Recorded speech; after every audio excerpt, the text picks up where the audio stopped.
Bisa dibantu, Mas? Iya, saya mau minta sumbangan ini dari FPI setempat gimana? Silakan, Mas. Udah langsung disuruh masuk aja pada minta sumbangan saya. Ya, ini jadi kita sekarang udah ada di tempat dimana kalau misalnya kalian lagi cari spare part buat robot-robot, ya, mencari dokter. Nah, ini kliniknya, ya, klinik robot. Bareng sama Mas Andi. Ya, kita ke dalam nih. Boleh. Boleh nggak? Boleh ya? Ya boleh. Ayo kita masuk ke dalam. Klinik robot berbasis online shop. Eits, bukan online shop agan-agan atau sisis ya, tapi online shop khusus menjual spare part robot. Apapun yang berkaitan dengan pembuatan sebuah robot ada di sini. Sebenarnya klinik robot ini tuh apa? Jadi kita membantu para hobi, kemudian ada pelajar mungkin mahasiswa untuk memfasilitasi mereka dengan spare part kayak gitu. Oh, gitu. Jadi misalkan ada ide, ya, tapi kalau nggak ada barang kan nggak bisa diwujudkan. Nah, kita coba membantu di sana kayak gitu. Oh gitu. Jadi berarti Mas Hendy yang ngasih resep-resepnya ya? Iya. Ibarat jadi, dokternya ya? Misalkan ada kebutuhan apa, mungkin bisa dikembangkan lebih lanjut kayak gitu. Tapi pernah ada yang kayak gitu nggak datang terus bawa robotnya? Terus nanyain, Mas ini? Kebanyakan sih di orang foto ya, karena kan online saya. Jadi foto, saya lihat ada permasalahan apa, nanti spare part saya kirim atau kalau dekat mereka datang kayak gitu. Oh gitu. Dan ini spare partnya biasanya yang paling sering di pesan gitu, itu biasanya apa sih, Mas? Kita sih cuma ada dua macam ya barang, mekanik sama elektronik. Nah itu biasanya orang combine gitu. Jadi kalau dibilang yang mana lebih menonjol sama sih, mekanik sama elektronik. Nah kalau mekanik tuh seperti apa nih contohnya? Contohnya seperti roda, kemudian motor, kemudian gitu. kayak bracket, iya. Kayak gitu. Ini motornya? Sama base plate motor. Kalau elektronik? Elektronik misalkan nih relay, kemudian driver motor, sensornya, kemudian ini adalah chip atau mikroprosesornya kayak gitu. Ini yang berperan utama untuk mengontrol si robot. Robotnya? Iya.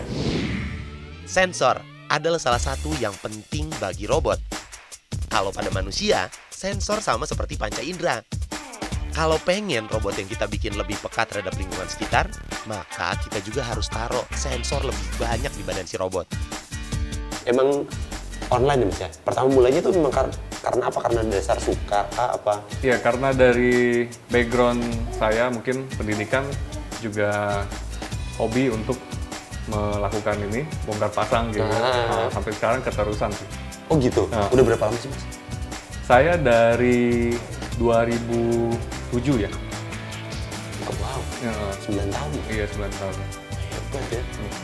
Cuman pada saat itu kan memang agak susah mencari spare part robot itu. Oleh karena itu sedikit demi sedikit saya coba lihat kira-kira apa yang bisa digunakan gitu untuk para pecinta hobi robot ini gitu. Oh. Dan dengarnya katanya nih ada spare part yang bikin sendiri juga, Mas? Iya, contohnya lebih banyak kepada mekanik ya. Karena contohnya seperti ini.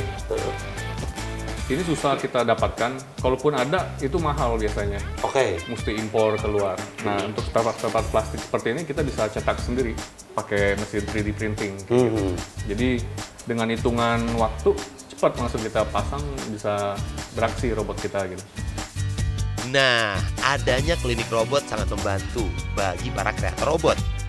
Karena di sini Sandi siap membantu, menyusun, dan merumuskan komponen apa aja yang kita butuhkan untuk membuat sebuah robot. Nah kalau saya kan baru mau mulai nih, ada saya ingin nih bikin robot. Biasanya apa aja yang perlu kita beli atau kita siapin gitu? Kalau robot itu biasanya ada 3 bagian. Saya selalu sampaikan. Pertama bagian input, proses, sama output. Okay. Nah, input ini kan seperti manusia, ada inderanya, 5 panca indera. Nah, sekarang robot kita mau ngapain gitu? Melihat, merasakan, atau mendengar, atau sesuai dengan indera yang kita mau. Kemudian prosesor itu yang mengolah data itu. Kemudian keputusan apa yang mau diambil? Misalkan mau gerak ke kiri, gerak ke kanan, nah itu pakai motor atau roda. Jadi input, proses, dan output gitu aja. Itu tiga langkah itu aja, iya. Jadi kita mau ngapain dulu nih? Apa yang mau kita serap dari lingkungan luar, sehingga robot ini tahu apa yang nanti dia mau putuskan. Nah, dari situ kita baru pilih outputnya apa. Misalkan mau buka pintu, Ah. ya udah ntar outputnya solenoid, misalnya kita tarik gitu pintunya. Atau mau berputar pakai kipas angin, udah nanti ke motor dengan kipas outputnya. Intinya, kalau kita mau bikin robot, harus tahu dulu nih fungsi robot yang mau kita bikin. Jadi, kita bisa menentukan apa aja nih spare part yang pas untuk robot kita.